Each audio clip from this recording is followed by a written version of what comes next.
Lehendakariordea, agintariok, jaun-andreok, ongietorriak, egunon guztioi. Gaur Euskadiko larrialdiak koordinatzeko zentroa, SOS-deiak, sortu zeneko 40. urteurrena ospatzen dugu. Eta ez da gauza utzi.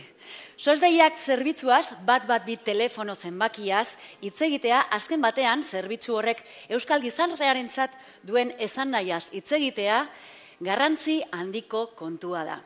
Horregatik, hau ez da urteurren arrunta. Por una parte, supone hablar de una de las primeras expresiones de servicio público que el Gobierno vasco puso en marcha allá por 1983 con el diseño e implantación de un modelo centralizado de atención de emergencias, a través de un teléfono único y con el apoyo de las mejores tecnologías de comunicación de la época. Pero también tiene que ver con conceptos como la solidaridad, la cercanía y el cariño. Y es que para trabajar aquí se requiere de algo más que formación académica y profesionalidad. Para trabajar en SOS-deiak hace falta tener un máster en vocación, empatía y humanidad. Eta hori, ondo asko dakite, Jose Ignacio Trancho Elorriagak eta Maider Larrañaga Antiak, eta biei eszenatokira etortzeko eskatzen diet. Ongietorriak. Ezeri mesedez. Jose Ignacio SOS-deiak Euskadiko larrialdiak koordinatzeko zentroaren lehenengo arduraduna izan zen. Karguan 2021ko abendura arte egon zen, eta ordutik aurrera Maiderrek hartu du bere gain erantzunkizun hori. Jose Ignacio, hace 40 años participaste en uno de los mayores retos que enfrentaba el Gobierno vasco, crear de la nada un sistema de emergencias propio y profesional que diera respuesta a la ciudadanía de este país. ¿Cómo recuerdas aquellos tiempos, José Ignacio, en los que todo estaba por hacer? Bueno, egunon, lo primero. Egunon. Bueno, antes de nada, porque luego igual se me olvida un poco con la presión esta de los nervios, pero sí deciros que esta realidad que tenemos hoy es un poco el resultado del esfuerzo de mucha gente que ha estado trabajando. Personas de la Dirección de Atención de Emergencias y Meteorología, personas de otras direcciones del Departamento de Seguridad y personas de los servicios y organismos de emergencias que se integran en el Sistema Vasco de Atención de Emergencias. Y os incluyo también a vosotros, a los voluntarios. Y bueno, pues dicho esto, Eider, yo empezaría diciendo, érase una vez, porque de esto, tal como decías, hace ya muchos años, ¿no? El consejero Retolaza, en el año 83, junto con su fiel viceconsejero Eli Galdos, dirigía este departamento. Y había tres directores, había más directores, pero entre ellos 3 directores que eran Ricardo Labegoya, Jesús Gómez Llona y Juan Berrosteguieta, que estos fueron los que inspiraron de alguna manera la creación de los centros de coordinación de emergencias. Y esta inspiración pues, se concretó en un decreto, en un decreto de creación de centros de coordinación de emergencia con el nombre que todos conocemos de SOS-deiak. Uno para cada territorio, o uno en cada territorio. Y hablaba, decía como ideas fuerza, la finalidad de proporcionar una ayuda rápida y eficaz en situaciones de emergencia, de cualquier naturaleza, sean de seguridad ciudadana, sean rescates, sean salvamentos, accidentes, urgencias médicas súbitas, indemorables, cualquier tipo de emergencia, y asignaba unas funciones, ¿no? Que eran recibir todas las llamadas de emergencia en el ámbito de la comunidad autónoma, movilizar los servicios de emergencia requeridos para dar solución a esos problemas, ¿verdad?, a esa emergencia, coordinar las operaciones, el desarrollo de la emergencia También decía huir de la improvisación. Decía, ojo, hay que actuar pero de una manera planificada. Y ya hacía mención a las tácticas operativas, a los procedimientos, a los planes, ¿vale? Y luego también establecía una serie de obligaciones a todos, a SOSDEIAC, a los servicios de emergencia, que eran obligaciones de intercambiar información hasta la finalización de la emergencia, que era un intercambio necesario para garantizar que la emergencia era convenientemente atendida y que, bueno, pues finalizaba, ¿no?, con su atención, ¿vale? Bueno, este era un poco el boceto que teníamos. También citar que esto constituyó un hito en ese momento. Un hito porque no había referencias, era lo primero en el Estado. Y además la Administración Central, en este caso la Administración General del Estado, entendió que esto tocaba la materia de protección civil y que esto no tenía competencias el gobierno vasco para ello. Y hubo un recurso ante el Tribunal Constitucional que lo defendieron los letrados del gobierno vasco. Me imagino que nuestro vicelehendakari no andaría lejos de ese equipo de letrados. Y finalmente pues, se resolvió favorable al gobierno vasco, es decir, tenía competencia en esta materia, en la coordinación de emergencias, en el desarrollo de la protección civil. Y fue un hito porque a partir de ahí cogió impulso en nuestra comunidad, en nuestras instituciones, cogió impulso el desarrollo de la protección civil y de la coordinación de las emergencias, y también cogió impulso en otras comunidades autónomas y tomó impulso para construir la arquitectura normativa jurídica en el Estado con respecto a las competencias en materia de protección civil y gestión de emergencias y quién hace qué en función de en cuál situación, ¿vale? Bueno, como os decía, este era el boceto que lo habían pintado, y entonces nos tocaba, a la parte técnica, nos tocaba lo más sencillo, que era concretar eso, darle forma, ir desarrollándolo y que cogiera una naturaleza, ¿no? Y bueno, pues ahí nos metimos, ahí nos metimos en la tarea, que como os decía al principio, pues no había muchas referencias. Entonces, pues casi todo lo que hacíamos era un poco como novedoso, ¿no? Y que no se me vaya el santo al cielo. Y entonces nosotros, el equipo técnico, que teníamos lógicamente el apoyo y la supervisión de la alta dirección del departamento, no íbamos por libre, siempre estábamos un poco sujetos a que hiciéramos las cosas con cierta coherencia, ¿verdad?, y sentido, ¿no? Pero bueno, pues empezamos, pusimos el foco en tres factores críticos que le llamábamos, que eran personas, tecnología y procedimientos. Ahí pusimos el foco y dijimos procedimientos, que ya lo anunciaba un poco el decreto, no improvisar. Entonces hicimos montones de reuniones con los bomberos, con sanidad, con los servicios de policía, con la Ertzaintza, que también era bastante embrionaria, estaba en pleno inicio de los despliegues. Y comenzamos a desarrollar los primeros procedimientos, tácticas muy sencillitos, pero bueno, ya comenzamos en la línea de trabajo. Con respecto a la tecnología,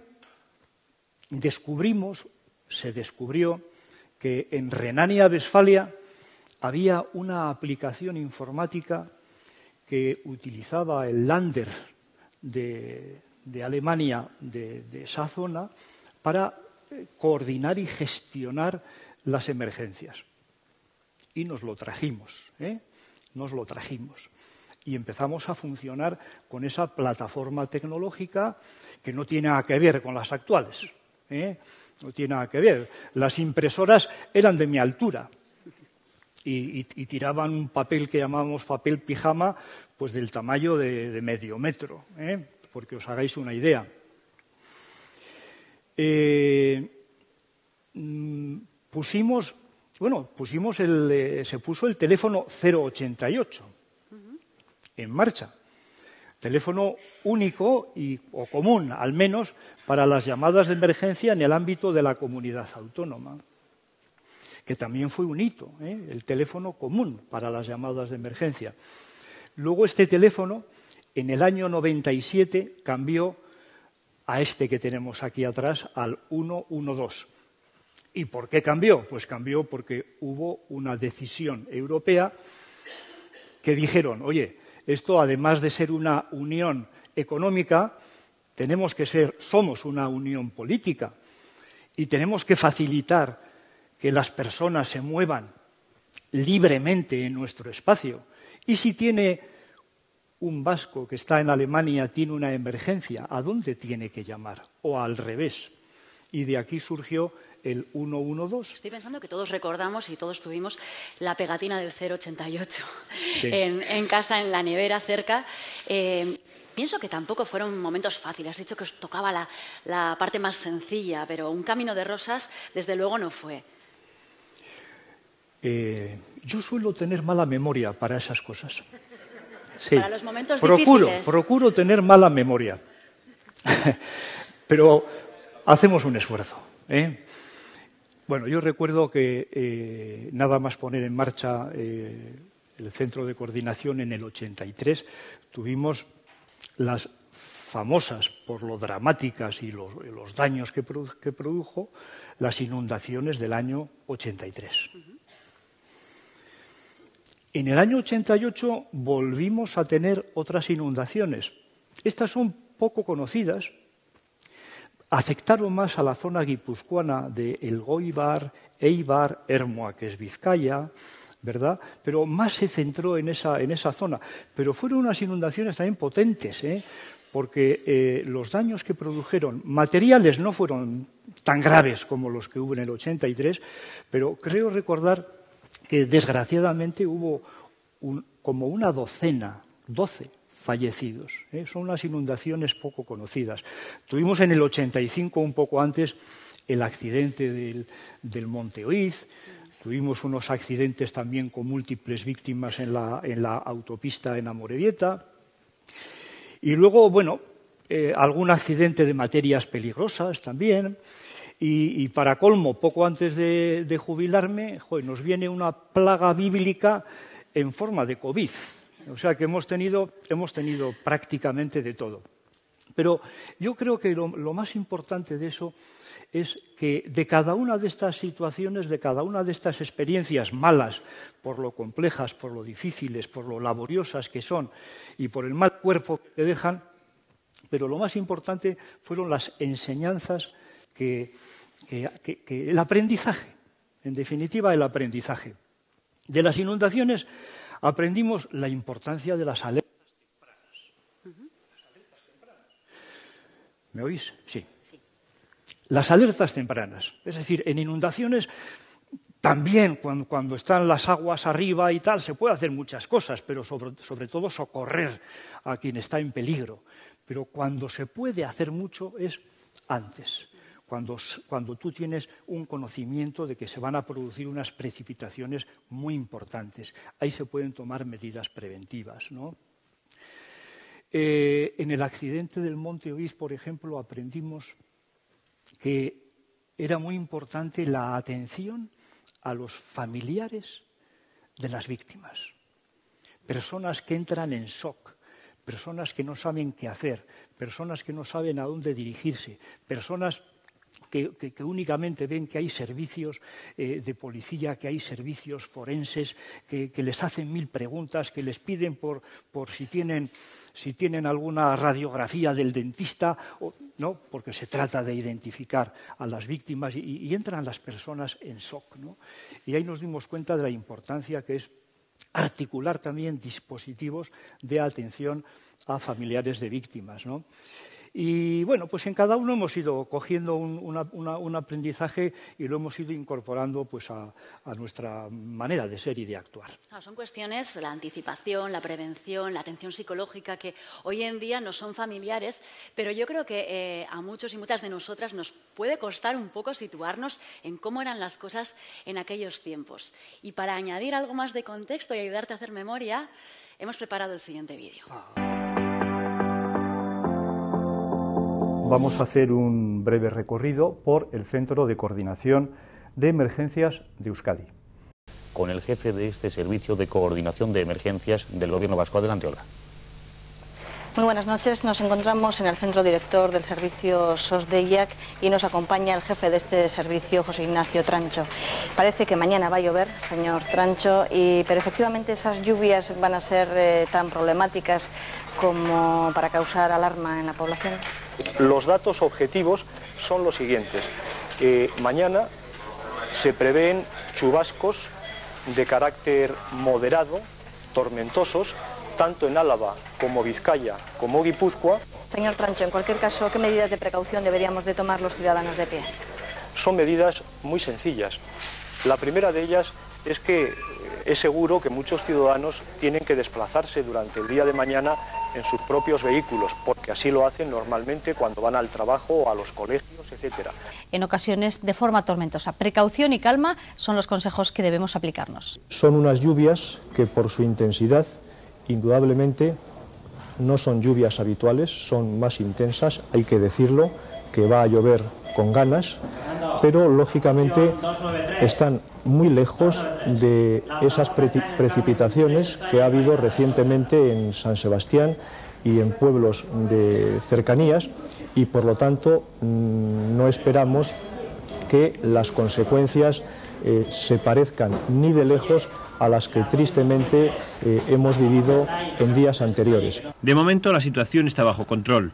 Los cauces de los ríos no presentan problemas y el sistema de desagües funciona con normalidad, pero se recomienda no bajar la guardia.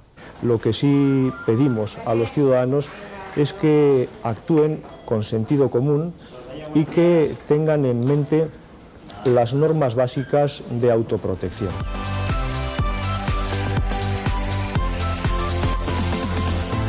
Gracias por vuestra atención.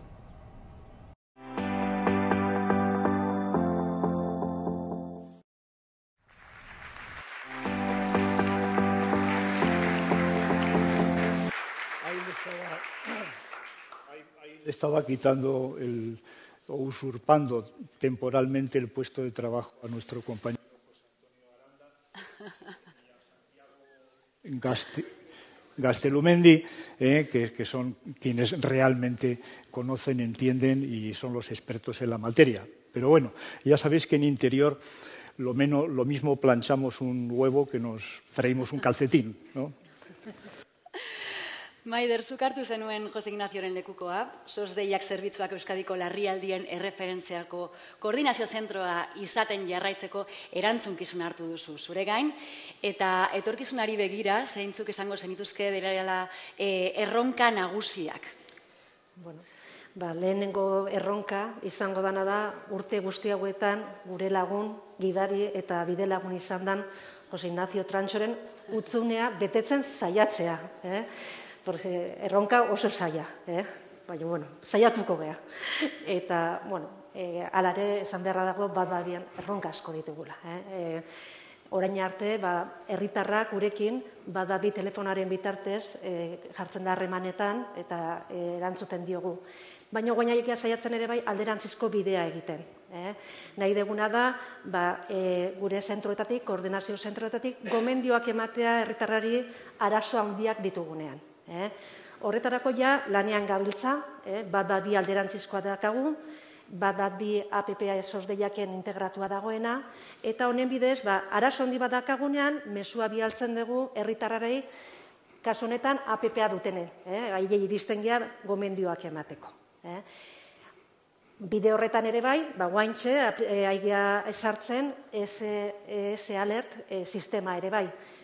Kasu honetan, ez dute zer egin behar herritarrak eta adimendun mugiko herritara mezuak bidali ditzakegu. Beti ere, larrialdi handi bat daukagunean, autobabeseko gomendioak emateko. Orduan, hoi da, gure erronka hor da, alde batetikan deiak hartatzea eta aldan daubetuena erantzuna ematea, eta baita ere, aldan beharra deanean, batez ere, gomendioak bidaltzea. Eta horretarako, teknologia behar dugu. Horra apoiatzen geha, eta pertsonengan. Teknologia berriak aipatu dituzu, adimen artifiziala ere hor dago. Aurrerapen hauek guztiak nola errastuko dute larrialdien kudeaketa? Adimen artifiziala eremu guztietan nahi dago barneratua. Gurire bat lagunduko digu. Guain aigea aztertzen eta lantzen gauza berriak, eta horien artean gure helburuetako bada, larrialdia handi badakagunean, odei bat larriagoa denean, ematea lehentasuna, lehen etxia izatea. Deia itxaron koletan sartzen man bada, hitz bat esan da adibidez, gai izatea lehentasuna emateko. Hor ere bai dakagu agente virtualak, nahi izan, hau da, makinak, entrevistak egin alizatea, elkarrizketak, makinen bitartez. Hori ere garrantzitsua da. Eta gero, momentu batean, bideratzea dagokion puntura, erantzuna emango diona. Beste bide batzuk ere jorratzen nahi geha, adibidez, ahotsaren idazkera. Ahotsa jartzen dugunean, zuzenean, idaztea esaten duena, eta orduan denbora irabazten dugu. Azkenean larrialdetan denbora oso garrantzitsua da. Bideo horiek ere aztertzen ari gara, eta hortxe zaiatzen ari gara. Ez dugu galdu behar ikuspuntuare bai geografiarena, guretzako oso garrantzitsua. Eta duela gutxi, urte bete bat gutxi gora bera, implantatu dugu AML-a, Advanced Mobile Location. Eta sistema hau ez da ezer egin behar, herritarrak telefono adimendunakin deitzen dutenean, egiten duna da, aktibatzen du automatikoki posizioa bidaltzeko funtzioa.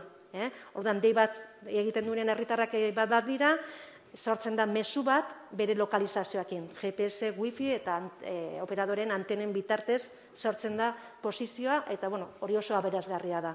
Alde batetik handakagua botza eta baita posizioa. Ordan horrek ere, inteligentzia artifizialak ere asko laguntzen nahi zaigu. Eta beste bide bat ere bai landu behar duguna da Next Generation. Denok entzuten dugu, telebistan, hori ere badabiara ere badator. Ahotsaz gain, esan dugu posizioare badatorrela, baina baita ere behar dugu testoa eta imagena, bideoideak, ikustea zer gertatzen ari dan tokian. Hori ere etorriko da, hori ere laizter dator, teknologiak aidea evoluzionatzen, eta Europak ere laguntzen du horretara bideratzen, da hori ere etorriko da. Ordan, lortuko duguna da, zer eta non hobetzea. Azkenean gure beharra, jakitea zer gertatzen ari dan, eta non. Gauzak aldatzen doaz, ritmo bizian. ¿Cómo han cambiado las cosas, José Ignacio? Han cambiado, sí. Tú ya estás felizmente jubilado, pero tengo la sensación de que dejas SOS Deiak en buenas manos. Sí, es apuesta segura. Es una apuesta segura para abordar el futuro. Pero no está sola, no es el llanero solitario, o sea que cuenta con la colaboración de todo su equipo, que es un equipo muy experimentado, tanto el del servicio como el del resto de la dirección, como lo que he comentado al principio, el esfuerzo compartido de mucha gente. Quisiera solo cerrar un pequeño ciclo, porque he abierto al principio diciendo 3 centros, al principio, y hoy tenemos solo uno. Bueno, esto se explica un poco también en la línea que comentaba Maider, Pues ha evolucionado la tecnología de tal manera que ha aconsejado y que nuestra organización también tenía pues unas ciertas carencias porque había centros muy pequeñitos que se colapsaban enseguida, como era, por ejemplo, el centro de Álava. Y todo esto aconsejó, razones organizativas, como os decía, y los avances tecnológicos nos aconsejaron unificar el centro en un punto que es aquí en Txurdinaga, pero que es para toda la comunidad. Es también para Álava, para Vizcaya y para Guipúzcoa. Eso por cerrar el circuito. ¿Me decías Además, algo más, Eider? No, tengo la sensación, has mencionado a las personas, también habrá muchos momentos de los que te sientas especialmente orgulloso en tantos años, ¿no? Sí. Bueno, para mí me quedo con dos cosas. Mira, la primera, el nivel el grado de conocimiento y de uso que tienen los ciudadanos del 112. ¿Por qué? Pues porque ese es un indicador de confianza en el servicio. Y ese también es un indicador de la potencia que tiene toda la cadena, todos los eslabones de respuesta a la emergencia. Confianza en los bomberos, en la Ertzaintza, en los servicios de policía, en los voluntarios, en emergencias Osakidetza, porque ellos son los que resuelven luego allí el problema. Entonces me quedo con eso por una parte y luego también me quedo, como bien decías, con las personas. Yo he tenido la oportunidad de conocer a muchas personas y casi todas son personas comprometidas, son personas creativas, son personas con capacidad, y estoy muy satisfecho. Pero, son las personas, sin duda, la pieza fundamental de todo el sistema. Correcto. Es el centro del sistema. Emergencia. El centro del sistema. Me gustaría también, Maider, que nos hablaras del papel esencial que juegan los organismos que forman parte del Sistema Vasco de Atención de Emergencias en el día a día de SOS Deiak. Bueno, el Sistema Vasco de Atención de Emergencias, lo primero, como bien dice José Ignacio, lo componen las personas. Gracias a ellas damos buena respuesta a los ciudadanos, intentamos dar el mejor servicio. Y no importa de qué organismo sean, quiero decir, organismo, servicio, todos pertenecemos al Sistema Vasco de Atención de Emergencias. Pero hay que resaltar el gran esfuerzo que se hace, el trabajo coordinado en el lugar y en los centros de coordinación también, a todos los niveles. Entonces, agradecer a todos los servicios y organismos. Espero no olvidarme de ninguno, seguro que se me olvida alguno. Antes lo digo, por si acaso, bomberos, Osakidetza, Ertzaintza, policías municipales, voluntarios, evidentemente, de protección civil, Cruz Roja, DIA, salvamentos de perros, espeleología. Seguro que se me olvida alguno.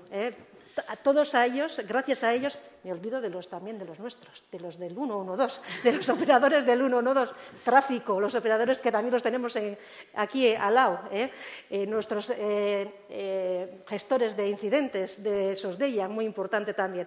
Entonces, espero no olvidarme de ninguno, si me lo hago, perdonarme, pero gracias a ellos funciona el Sistema Vasco de Atención de Emergencias. La coordinación entre todos los servicios es vital y se hace con ganas y con el esfuerzo de las personas. Entonces, agradecer a todos los servicios. Y agradeceros también a vosotros vuestras palabras. Plazerra izan da benetan zuei entzutea. Eskerrik asko, Maider, José Ignacio.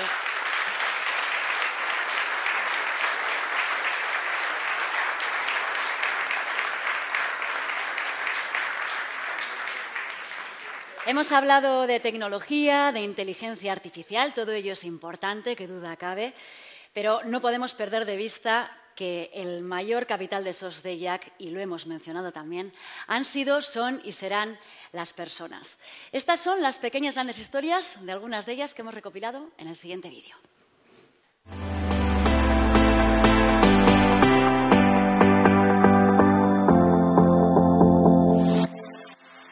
SOS Deiak comienza con la idea de ser ventanilla única, decían. Entonces coordinábamos las comisarías de policía, bomberos, ambulancias, todo lo de Osakidetza, y también llevamos los postes SOS, que hoy casi ya ni nos acordamos de los postes SOS, llevamos el medallón de los ancianos, o sea, se gestionaban un montón de servicios. Entonces disponíamos fundamentalmente del ordenador, teléfonos y emisoras. Es lo que teníamos, y el ordenador pues únicamente tenía la aplicación en la que gestionábamos los incidentes. Hasi ginenen, teknika eta dena zan oinarrizkoa.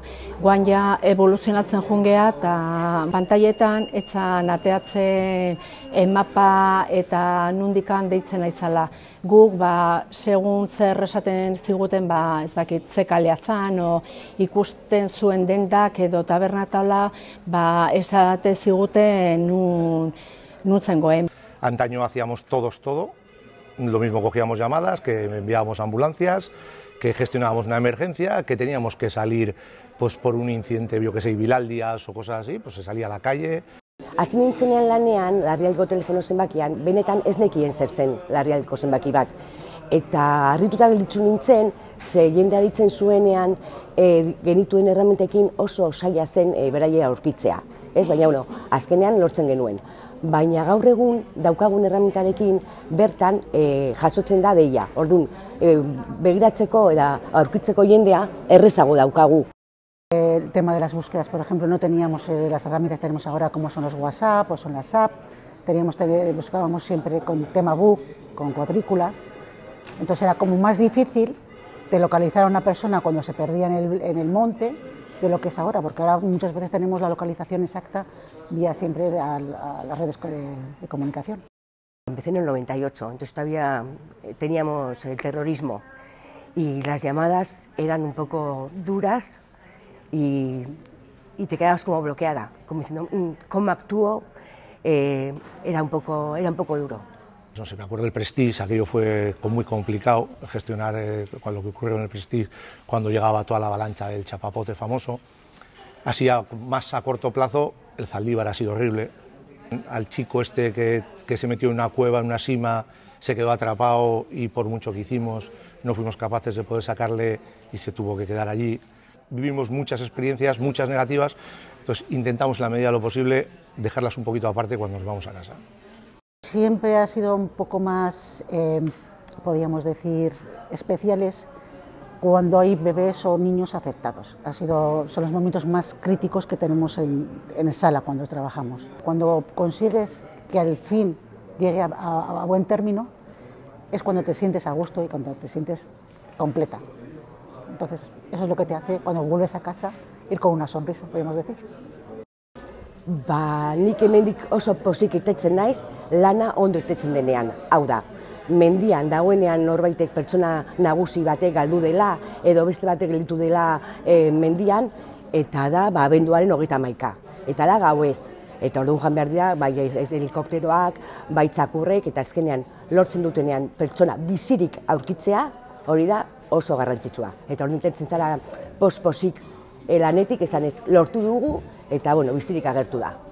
Jendeak batzutan eskertzen du nola juntan gauza eta oso ondo eta enguri gustatzen zaiguna dela ja bukatzen danen aktuazio bat ondo bukatzea. Los que empezamos aquí en el 95 todos empezamos vocacionales.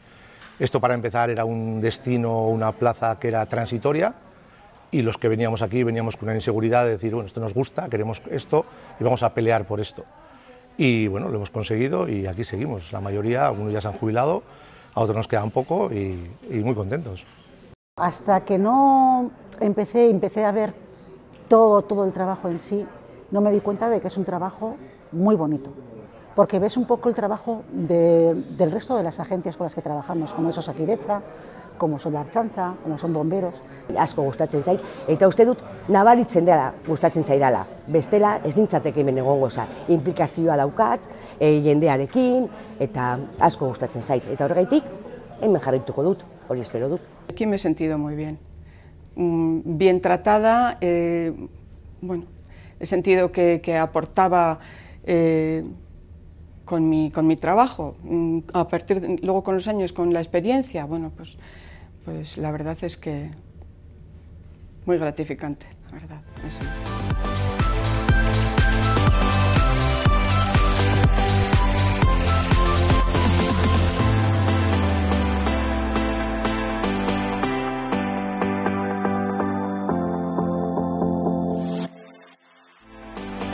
Josu Erkoreka, lehenengo lehendakari orde eta segurtasuneko sailburua gonbidatu nahi dut oholtzara.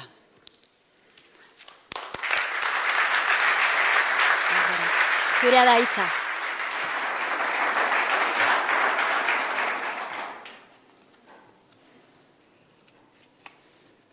Espainiako gobernuaren ordezkaria, Bilboko alkate ordea, Osasun Saileko sailburu ordea, agintariok, lagunok, larrialdiak kudeatzeko eta babes zibileko sistema, euskal sistemaren osagai zareten elkarte eta erakundeetako ordezkari guztiok, egunon guztioi.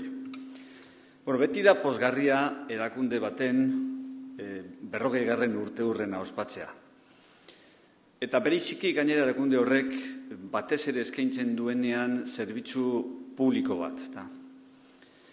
Izan ere beste gauza batzuen artean horrek berak 40 urte bete izanak berez besterik gabe erakusten ematen duelako gaur egungo gizartearen joan etorri azkarraren gainetik badirela proiektu batzuk, zerbitzu batzuk errotu, sustraitu eta eusteko gaitasuna dutenak. Eguneroko joan etorriaren gainetik eutsi eta iraun egiteko gaitasuna dutenak. Garrantzitsuak direlako, ala gizarteak benetan gauza garrantzitsuak hartzen dituelako. Baina postasun horrek batez ere merezi du aipamen berezia 40 urteko ibilbide hori, ibilbide arrakastaz betetako ibilbide bat denean. Arrakastaren historia bat denean. Eta hori da, hain zuzen ere, kasu honetan gertatzen dena. Ikusi dugu, hasierako urratsak oso apalak izan zirela, baliabide eskasak izan ziren, gogo handia, ahalegin handia egin beharra zegoen, baina apalak, jatorri apalak ziren, ezta. Gaur egunean errealitatea erabat diferentea da. Datu batzuk emango dizkizuet horren adierazgarri. 2022. urtean, hainbat dei jaso ziren bat bi telefonoan. Euskadin 768.575 dei jaso ziren. Eta dei hoien atzetik 241.152 incidente ezberdin zeuden. Eta incidente hoien atzean, horren inguruan, historia bat dago, giza historia bat dago. Gero emango diot honi vuelta sakonago bat, ¿está?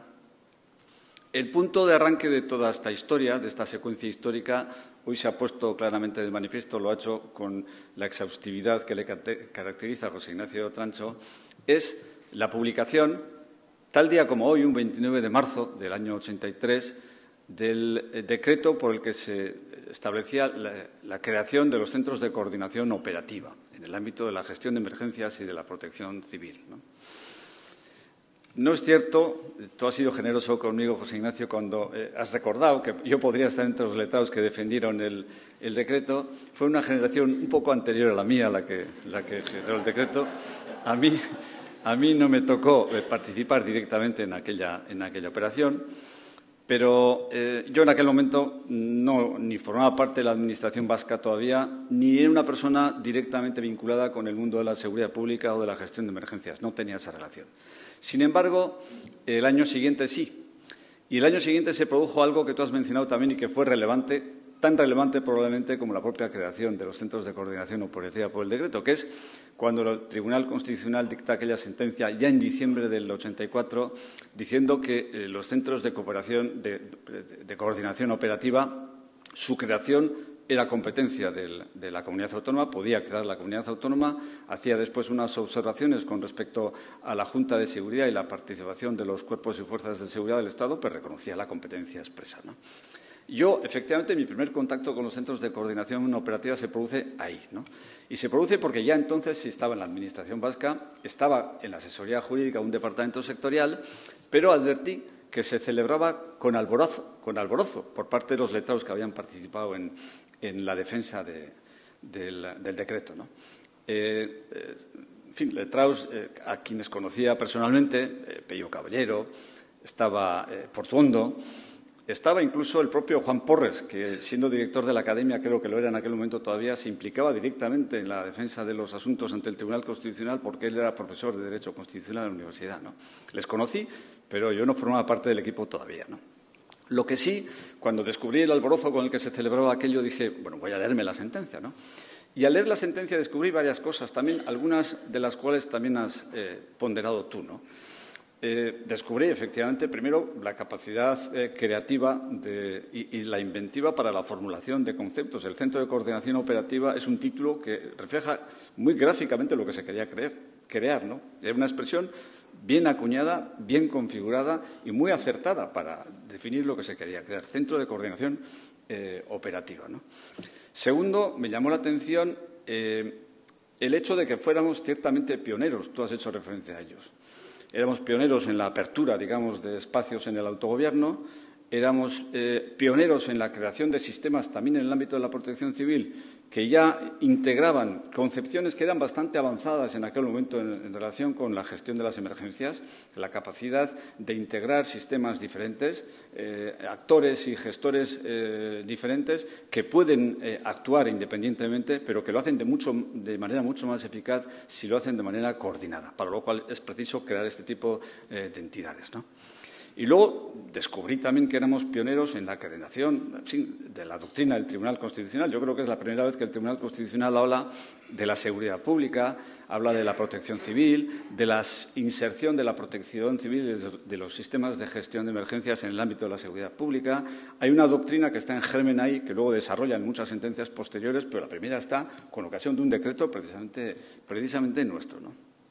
Esa es mi primera percepción, mi primera relación con los centros de coordinación operativa. Hoy, claro, la realidad es enormemente diferente, es muy distinta, ¿no?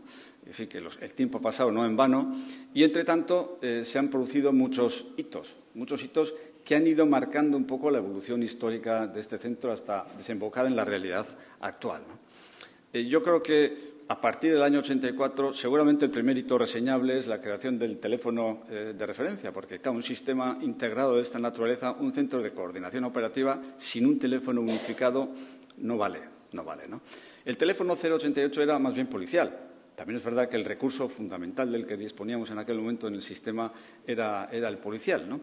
Pero después, cuando la Unión Europea implantó el 112, ya se fue sustituyendo progresivamente el 088 inicial por el 112. Y yo también recuerdo, como hacía Eider, que el 088 ha permanecido durante mucho tiempo en las neveras, en lugar visible en casa, ¿no? Pero incluso mucho después de que el 112 se implantara de manera inexorable. Todavía continuó el 088, había quien preguntaba ¿y qué significa el 088? Porque ya estaba descontextualizado el 088, pero la campaña que se hizo para difundir ese número y para que todo el mundo lo conociera a efectos de utilizarlo de manera eficaz en momentos de emergencias, pues era muy importante, ¿no? Después, el año 1996, se aprobó la Ley de Gestión de Emergencias, que pretendía dar una nueva orientación y un nuevo empaque a toda esta normativa, ¿no? El decreto inicial estaba bien, había sido pionero, había abierto camino, marcaba una referencia y un modelo que otras comunidades autónomas siguieron después y estuvo en el origen seguramente del sistema posterior de gestión de emergencias general del conjunto del Estado. Era pionero, pero no era suficiente. Una gestión de emergencias ya tenía una dimensión distinta, requería una regulación específica con rango de ley, ¿no? Y se aprobó la Ley de Gestión de Emergencias, que fue también un hito normativo, creo yo, que fundamental, ¿no? Que marca claramente un antes y un después, ¿no? Esta ley, 20 años después, el año 2016, se modifica en algunos aspectos y da lugar al texto que todavía está en vigor, el texto refundido del 2017, que es el que manejamos todos los días cuando nos enfrentamos a una emergencia del tipo que sea, ¿no? Pero, entre tanto, se produce también un hito normativo que no se puede soslayar y que es muy importante, aunque a veces pasa desapercibido, ¿no? Que es la Ley de Ordenación del Sistema de Seguridad Pública de Euskadi del año 2012, que, insisto, pasa desapercibido, no es la ley más conocida en esta materia, pero es verdad que cambia la concepción de muchas cosas, ¿no?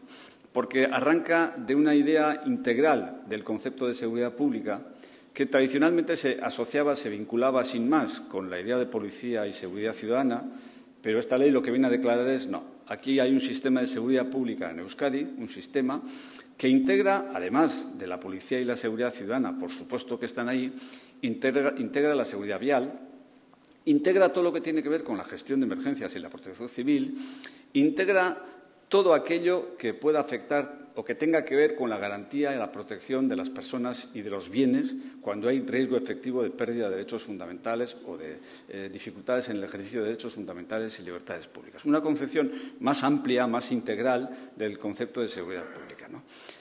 En esa ley también ya se consagra definitivamente el 112 de manera obligatoria para todas las llamadas que tengan que ver con emergencias. Es una ley, por tanto, que tiene su importancia, aunque, insisto, a veces pues no se toma en consideración.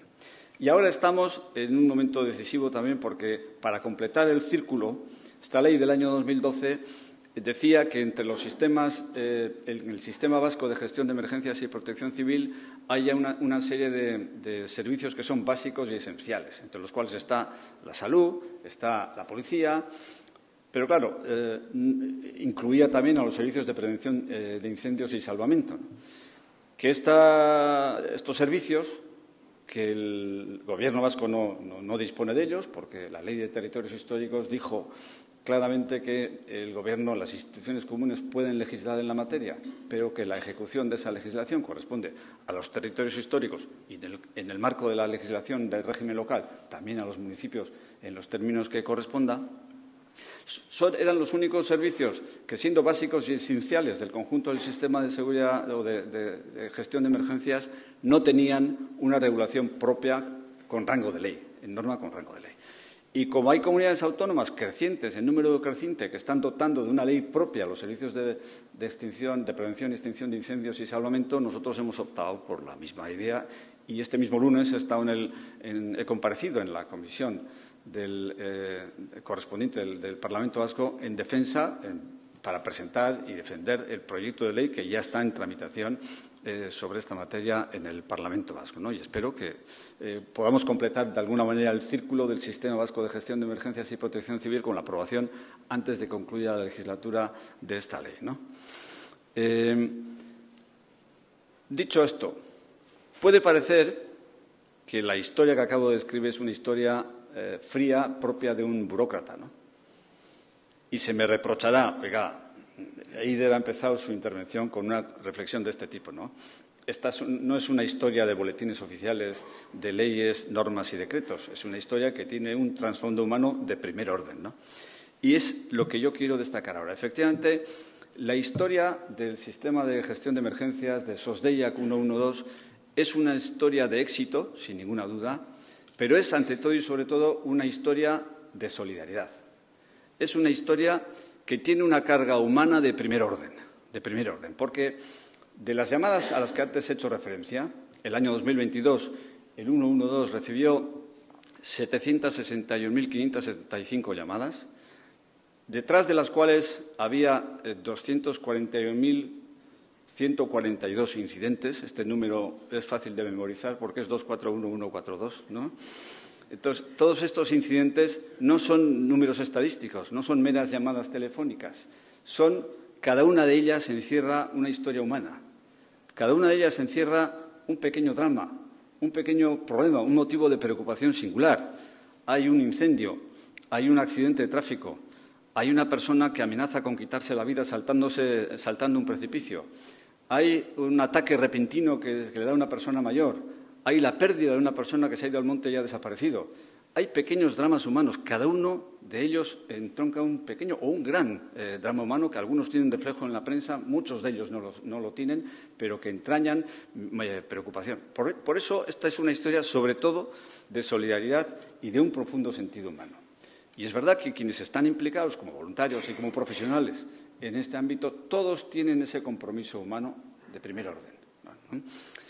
De ahí, y quiero subrayarle también, el hecho de que durante los últimos años hayamos constatado una presencia creciente de la mujer en este ámbito. En la historia que has descrito, José Ignacio, era una historia de hombres, eran todos hombres, ¿no? Ola Begoya, que era el director de Protección Civil, era hombre, en fin, Berrostilleta era hombre, todos eran hombres, ¿no? Y nadie concebía que en aquel momento tuviera una función protagonista una mujer. Ni los letrados que defendieron eran mujeres. Fíjate si había mujeres en el servicio de letrados y muy competentes muchas de ellas, ¿no? Pero una historia fundamentalmente de hombres. Pero precisamente porque esta es una historia de solidaridad y de gran contenido humano, se han ido incorporando progresivamente las mujeres que atienden yo creo que con mayor sensibilidad a las llamadas a la solidaridad y a las causas de hondo profundo humano que los hombres, ¿no? De ahí que tu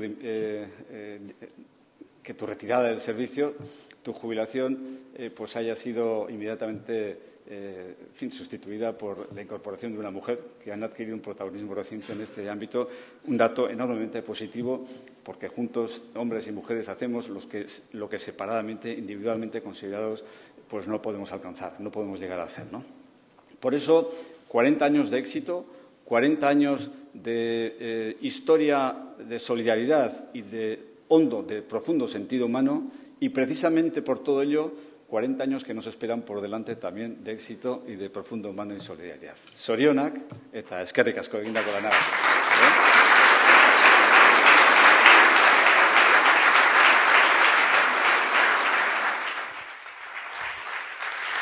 Eskerrik asko lehendakari ordea, zure hitzekin amaitzera goaz, ikusitakoa ikusita eta entzundakoa entzunda. Ez dago zalantzarik SOS Deiak zerbitzuak etorkizun bikaina duela aurretik. Euskadiko larrialdietako familia handi hori osatzen duzuen guztioi, eskerrik asko eta zorionak.